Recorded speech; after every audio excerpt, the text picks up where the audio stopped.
67세 할머니가 변호사 사무실에서 유언장을 찢은 충격적인 이유. 오늘도 여러분을 찾아뵙게 되어 반갑습니다. 가족 간의 재산 문제, 이것만큼 민감하고 어려운 주제도 없을 것입니다. 특히 시어머니와 며느리 사이에서는 작은 오해도 큰 갈등으로 번지기 쉽죠. 오늘 들려드릴 이야기는 재산 분배를 둘러싼 의심과 경계심이 어떻게 한 가족을 무너뜨렸는지에 관한 내용입니다. 이 영상이 도움이 되셨다면 좋아요 버튼을 눌러주시고 구독도 꼭 부탁드립니다. 여러분의 관심과 응원이 더 좋은 이야기를 전하는 힘이 됩니다. 그럼 지금부터 명숙 씨의 이야기 속으로 들어가 보겠습니다. 67살의 명숙 씨는 이제 노년의 삶을 조용히 준비하는 나이였습니다. 남편과 함께 평생을 일하며 모은 재산은 많지 않았습니다. 서울 외곽의 작은 아파트 한 채와 예금 통장에 남은 돈이 전부였죠. 하지만 그 재산은 명숙 씨에게 평생의 노력이 담긴 소중한 결실이었습니다. 여보, 우리 이제 나이도 있는데 재산 정리 좀 해야 하지 않을까? 남편의 말에 명숙 씨는 고개를 끄덕였습니다. 두 아들이 있었지만 재산을 어떻게 나눌지는 쉽지 않은 문제였습니다. 큰아들 민수는 벌써 40이 넘었고 작은 아들 민호는 36이었습니다. 두 아들 모두 결혼해서 각자의 가정을 꾸리고 있었죠. 명숙 씨가 가장 신경 쓰이는 건 큰 며느리 유진 씨였습니다. 유진 씨는 회계사로 일하는 똑똑한 여성이었습니다. 숫자에 밝고 법률 지식도 풍부했죠. 처음에는 그런 며느리가 든든하게 느껴졌습니다. 어머니, 요즘 노인분들 금융 사기가 많다던데 조심하세요. 제가 어머니 통장 좀 확인해 드릴까요? 어머니 건강보험 혜택 제대로 받고 계세요? 제가 한번 알아봐 드릴게요. 유진 씨는 시어머니를 챙기는 듯 했습니다. 하지만 명숙 씨는 점점 불편함을 느끼기 시작했습니다. 왜 자꾸 내 돈 이야기를 하는 걸까? 내 통장까지 확인하겠다는 건 좀 이상하지 않나? 명숙 씨의 마음속에 작은 의심이 싹트기 시작했습니다. 어느 추석 명절날 가족들이 모두 모였습니다. 식사를 마치고 차를 마시던 중 유진 씨가 조심스럽게 화제를 꺼냈습니다. 어머니, 요즘 부동산 가격이 많이 올랐잖아요. 어머니 아파트도 예전보다 값이 꽤 올랐을 것 같은데요. 그 말에 명숙 씨는 순간 경계심이 들었습니다. 응, 그런가 보구나. 명숙 씨는 짧게 대답하고 말을 돌렸습니다. 혹시 증여 같은 거 생각해 보신 적 있으세요? 지금 증여하시면 세금도 절약되고 좋다던데요. 유진 씨는 웃으며 말했지만 명숙 씨의 귀에는 다르게 들렸습니다. 벌써부터 집을 넘기라는 소리야? 내가 아직 살아있는데? 명숙 씨는 얼굴이 굳었습니다. 아니, 그건 아직 생각 안 해봤어. 명숙 씨의 차가운 반응에 유진 씨는 더 이상 말을 잇지 못했습니다. 그날 밤 명숙 씨는 남편에게 속마음을 털어놓았습니다. 여보, 큰며느리가 자꾸 재산 이야기를 꺼내. 뭔가 노리는 게 있는 것 같아. 당신 생각이 너무 많은 거 아니야? 며느리가 우리를 걱정해서 하는 말일 수도 있잖아. 남편은 대수롭지 않게 여겼습니다. 하지만 명숙 씨의 의심은 사라지지 않았습니다. 오히려 시간이 갈수록 더 커져만 갔습니다. 며칠 후 명숙 씨는 우연히 큰아들 민수와 며느리 유진 씨가 통화하는 소리를 듣게 되었습니다. 여보, 엄마 건강도 안 좋으신데 미리 재산 정리 좀 하시는 게 어떨까? 나중에 형제끼리 다툴 수도 있잖아. 유진 씨의 목소리였습니다. 명숙 씨는 가슴이 철렁했습니다. 역시 내 재산을 노리고 있었어. 그 순간부터 명숙 씨는 며느리에 대한 신뢰를 완전히 잃었습니다. 명숙 씨는 곧바로 은행에 가서 통장 비밀번호를 모두 바꿨습니다. 그리고 아파트 등기 권리증을 금고에 넣어 보관했습니다. 아들에게도 재산에 관한 이야기를 일절하지 않았습니다. 엄마, 왜 요즘 저한테 그러세요? 제가 뭘 잘못했어요? 민수는 어머니의 달라진 태도에 속상해했습니다. 아무것도 아니야. 엄마는 엄마 일 알아서 할게. 명숙 씨는 냉담하게 대답했습니다. 유진 씨는 더욱 조심스러워졌습니다. 시어머니의 눈치를 보며 말 한마디 꺼내기가 두려웠습니다. 무슨 말을 해도 오해받는 것 같았기 때문입니다. 어머니, 제가 뭔가 잘못한 게 있으면 말씀해 주세요. 유진 씨가 용기를 내어 물었습니다. 아니, 아무것도 아니야. 명숙 씨는 딱 잘라 말했습니다. 하지만 마음속으로는 확신하고 있었습니다. 이 며느리는 내 재산을 노리고 있어. 조심해야 해. 명숙 씨의 의심은 점점 깊어졌고 가족 간의 관계는 조금씩 금이 가기 시작했습니다. 따뜻했던 가족의 분위기는 차갑게 식어갔습니다. 몇 달 후 명숙 씨의 남편이 갑자기 쓰러졌습니다. 뇌졸 중이었습니다. 다행히 생명에는 지장이 없었지만 왼쪽 팔다리에 마비가 왔고 말도 어눌해졌습니다. 명숙 씨는 남편을 간병하며 힘든 시간을 보냈습니다. 아들 부부도 자주 병원을 찾아왔고 특히 유진 씨는 회사 일을 마치고도 병원에 들러 도움을 주었습니다. 어머니, 오늘은 제가 간병할게요. 어머니는 집에 가서 좀 쉬세요. 유진 씨는 진심으로 도움을 주려 했습니다. 하지만 명숙 씨의 눈에는 그마저도 계산적으로 보였습니다. 지금 잘 보여서 나중에 재산 받으려고 그러는 거겠지. 명숙 씨는 며느리의 호의조차 의심했습니다. 남편이 어느 정도 회복되어 태어난 후 큰 문제가 생겼습니다. 병원비와 재활치료비로 상당한 돈이 들어갔고 앞으로도 계속 비용이 필요했습니다. 어느 날 아들 민수가 조심스럽게 말을 꺼냈습니다. 엄마, 아버지 치료비 걱정되시죠? 제가 도와드릴게요. 그런데 혹시 아파트를 담보로 대출을 받으시는 건 어떨까요? 이자는 제가 낼게요. 명숙 씨는 순간 머리가 지끈거렸습니다. 뭐? 집에 대출을 받으라고? 그럼 나중에 갚지 못하면 집을 빼앗기잖아. 아니에요, 엄마. 그런 게 아니라 내 와이프가 시킨 거지? 우리 집을 빼앗으려고? 명숙 씨는 흥분했고 민수는 당황했습니다. 엄마, 왜 그러세요? 유진이는 아무 말도 안 했어요. 제가 생각한 거예요. 하지만 명숙 씨는 믿지 않았습니다. 분명 며느리가 뒤에서 꼬드긴 것이라고 확신했습니다. 그날 이후로 명숙 씨는 더욱 경계심을 높였습니다. 아파트 등기 권리증을 금고에 넣고 비밀번호도 자주 바꿨습니다. 아들에게도 재산 관련 이야기를 일체하지 않았습니다. 한편 남편의 건강이 계속 나빠지자 명숙 씨는 변호사를 찾아가 상담을 받기로 했습니다. 재산 분배에 관한 유언장을 작성하기 위해서였습니다. 변호사 사무실에서 명숙 씨는 자세한 설명을 들었습니다. 어르신, 유언장을 작성하시면 나중에 상속 분쟁을 예방할 수 있습니다. 두 아들분께 어떻게 분배하실 계획이신가요? 큰아들은 며느리가 있으니까 조금 덜 주고 싶어요. 작은 아들한테 더 많이 주려고요.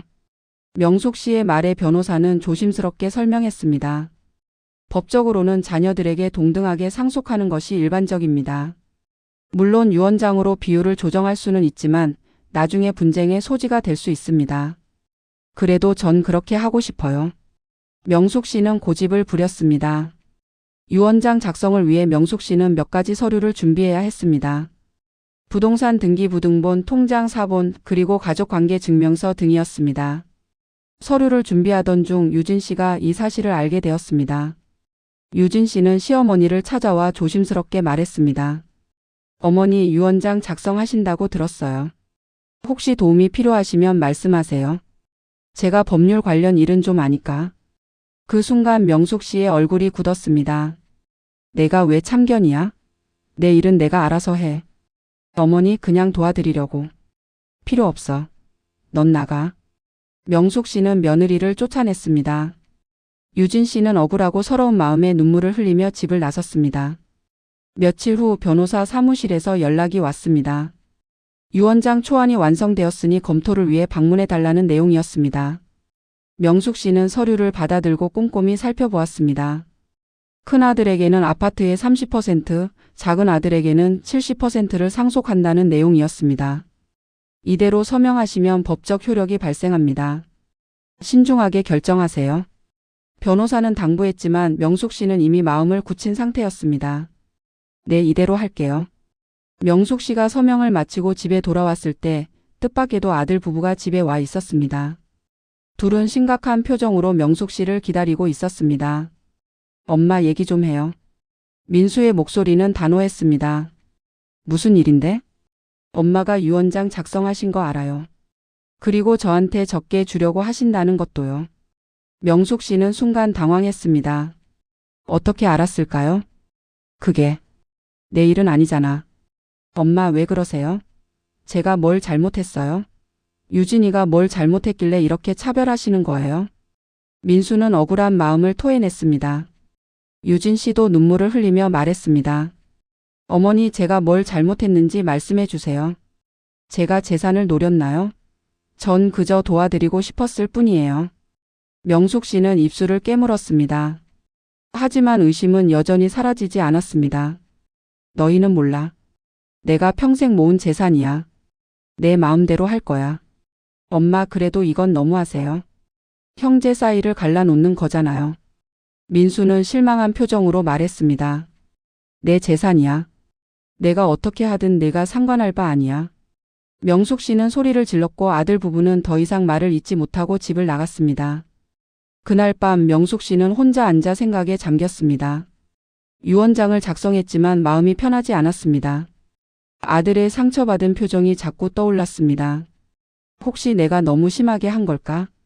하지만 곧 고개를 저었습니다. 아니야. 며느리가 나중에 재산을 노릴 게 분명해. 내가 지켜야 해. 며칠 후 더 큰 사건이 터졌습니다. 변호사 사무실에서 급한 연락이 왔습니다. 어르신, 큰일 났습니다. 유언장 원본이 훼손되었어요. 누군가 고의로 찢은 것 같습니다. 명숙 씨는 깜짝 놀라 변호사 사무실로 달려갔습니다.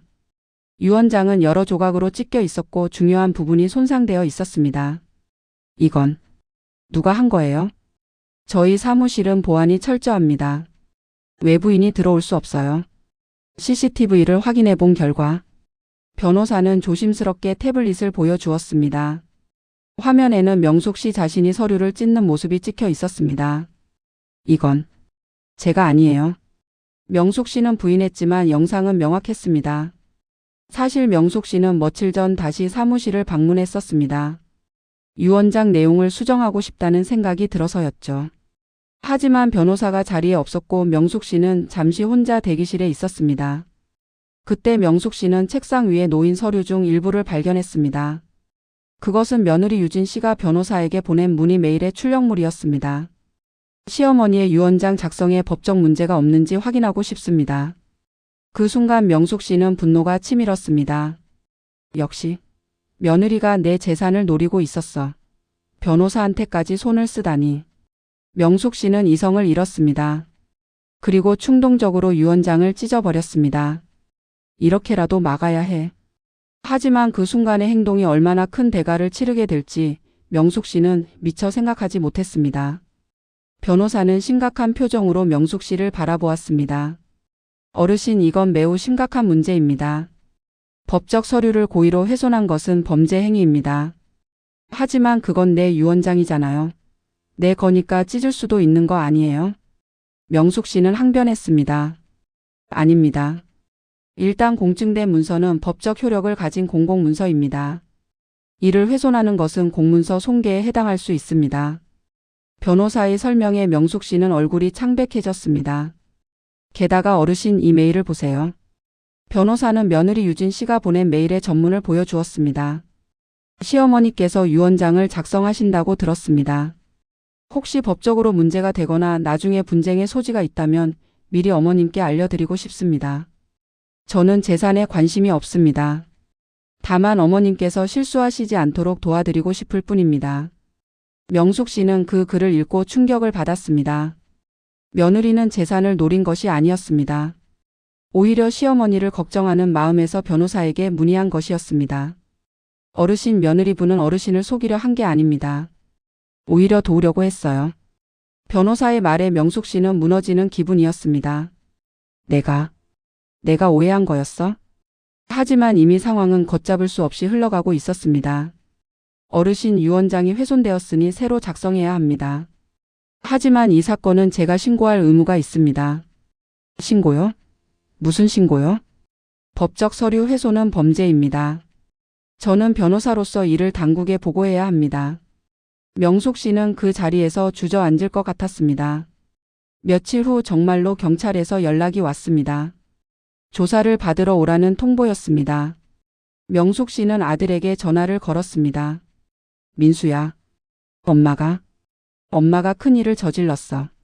명숙 씨는 울먹이며 상황을 설명했습니다. 민수는 한숨을 쉬었습니다.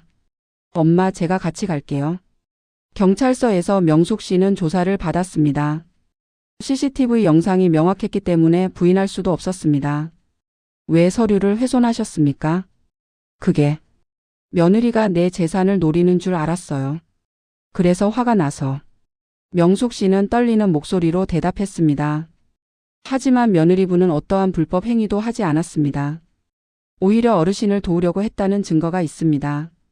경찰관의 말에 명숙 씨는 고개를 떨구었습니다. 사건은 검찰로 송치되었습니다. 명숙 씨는 변호사를 선임했지만 상황은 녹록지 않았습니다. 어르신, 솔직히 말씀드리면 유죄 판결을 피하기 어렵습니다. CCTV 영상이 명확하고 법적 서류를 훼손한 것은 명백한 범죄입니다. 변호사는 냉정하게 현실을 알려주었습니다. 하지만 전 그냥 제 재산을 지키려고 했을 뿐이에요. 그 동기는 이해합니다. 하지만 방법이 잘못되었어요. 최선을 다해 보겠지만 벌금형은 피하기 어려울 것 같습니다. 재판이 시작되었습니다. 법정에는 명숙 씨와 아들 민수 그리고 며느리 유진 씨도 함께 있었습니다. 검사는 명숙 씨의 행위가 명백한 범죄라고 주장했습니다. 피고인은 법적 효력을 가진 문서를 고의로 훼손했습니다.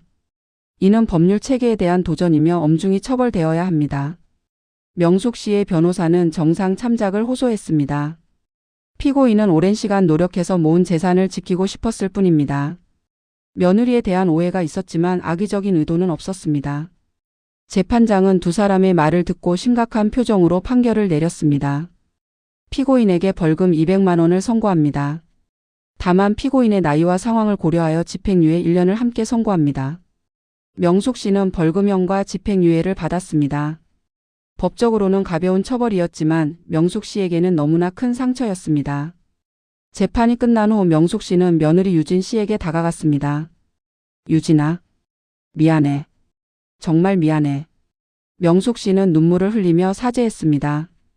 유진 씨도 눈물을 글썽이며 대답했습니다. 본 영상의 내용은 실제 사건을 바탕으로 각색한 허구의 이야기입니다. 영상을 통해 가족 간의 신뢰와 소통의 중요성에 대해 함께 생각해보는 시간이 되기를 바랍니다. 시청해 주셔서 감사합니다.